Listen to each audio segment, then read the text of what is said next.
Assalamualaikum warahmatullahi wabarakatuh.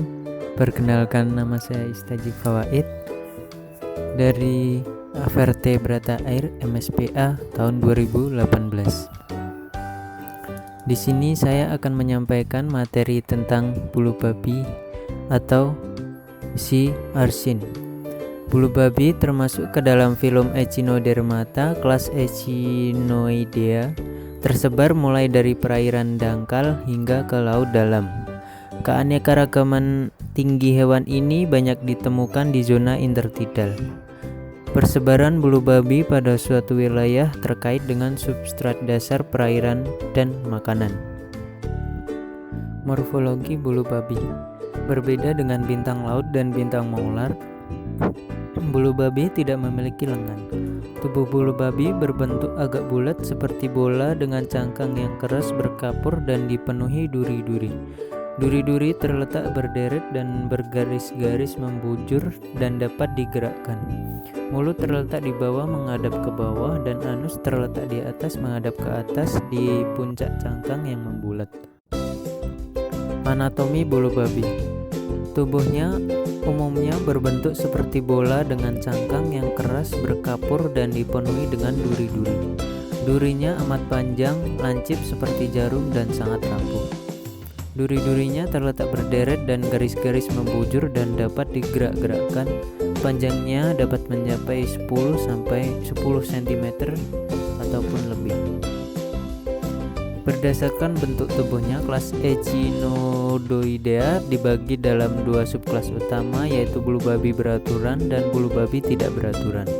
Dan hanya bulu babi beraturan saja yang memiliki nilai konsumsi.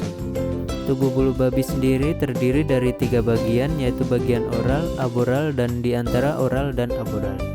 Pada bagian tengah sisi aboral terdapat sistem apikal dan pada bagian tengah sisi oral terdapat sistem peristomial.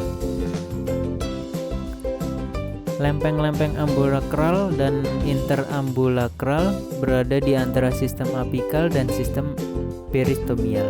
Di tengah-tengah sistem apikal dan sistem peristomial termasuk lubang anus yang dikelilingi oleh sejumlah keping anal, termasuk diantaranya adalah keping-keping genital.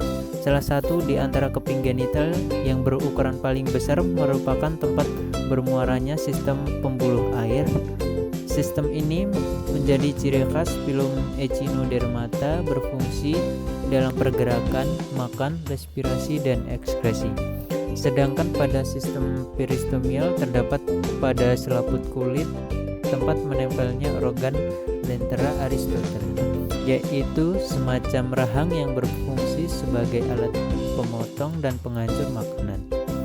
Organ ini juga mampu memotong cangkang teritip, moluska, ataupun jenis bulu babi lainnya. Di sekitar mulut bulu babi beraturan, kecuali Ordocidaroidea, terdapat 5 pasang insang yang kecil dan berdinding tipis. Hewan unik ini juga memiliki kaki tabung yang langsing panjang mencuat di antara duri-durinya. Duri dan kaki tabungnya digunakan untuk bergerak merayap di dasar laut.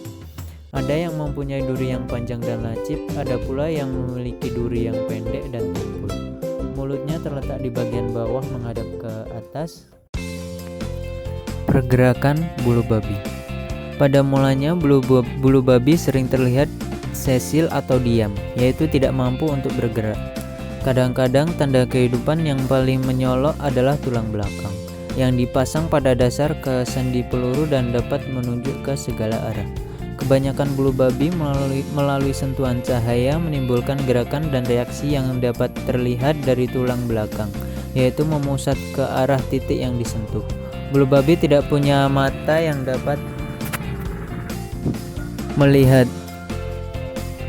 kaki atau alat bergerak, tetapi dapat bergerak dengan bebas di atas permukaan atas pertolongan pelekatan kaki tabungnya, bekerja sama dengan tulang belakang.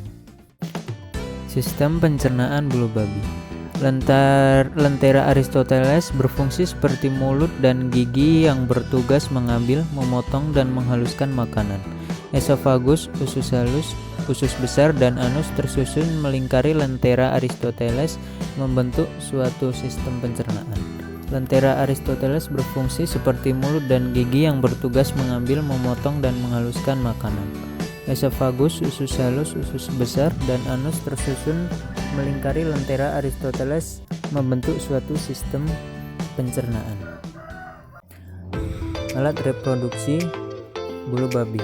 Reproduksi dan siklus hidup bulu babi perlu diketahui terutama untuk tujuan budidaya. Bulu babi mempunyai kelamin yang terpisah dalam artian bahwa induk jantan mempunyai kelamin jantan yang menghasilkan sperma dan induk betina mempunyai kelamin betina yang menghasilkan telur. Spesies gonokorik secara khusus memiliki rasio seks sendiri dan jarang bersifat hermafrodit. Munculnya hermafroditisme dan pada Tripoistes gratila adalah satu dari 550 individu. Pembelahan bulu babi terjadi secara eksternal, di mana sel telur dan sel sperma dilepas ke dalam air laut di sekitarnya. Gonad jantan dan betina pada bulu babi juga sulit dibedakan tanpa menggunakan mikroskop.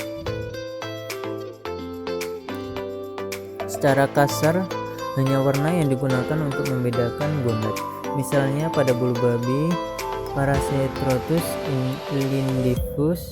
livindus, gonad jantan berwarna kuning sedangkan betina berwarna oranye. Induk jantan biasanya lebih dulu mengeluarkan sperma, kemudian diikuti oleh pengeluaran telur dan dari betina. Pembelahan sel pada umumnya berkelipatan dua. Pada saat fase embrio terbentuknya menyerupai segitiga sama kaki, dan apabila telah mencapai fase anakan akan mulai tampak tentakel-tentakel dan duri-duri, dan selanjutnya dapat tumbuh hingga organ tubuhnya menjadi lengkap pada saat mencapai tahap dewasa. Bulu babi banyak ditemukan di daerah padang lamun dan terumbu karang. Bulu babi ditemukan di daerah yang berpasir atau pasir berlumpur, biasanya juga didapatkan di atas pecahan karang dan batu-batuan. Bulu babi menyukai perairan yang jernih dan tenang. Bulu babi dapat ditemui mulai dari daerah pasang surut hingga perairan dalam. Biasanya ditemukan dari kedalaman 0,5 meter sampai kedalaman 20 meter. Bulu babi lebih menyukai perairan yang jernih dan airnya relatif tenang. Sekian video dari saya, kurang lebihnya saya mohon maaf. Wassalamualaikum warahmatullahi wabarakatuh.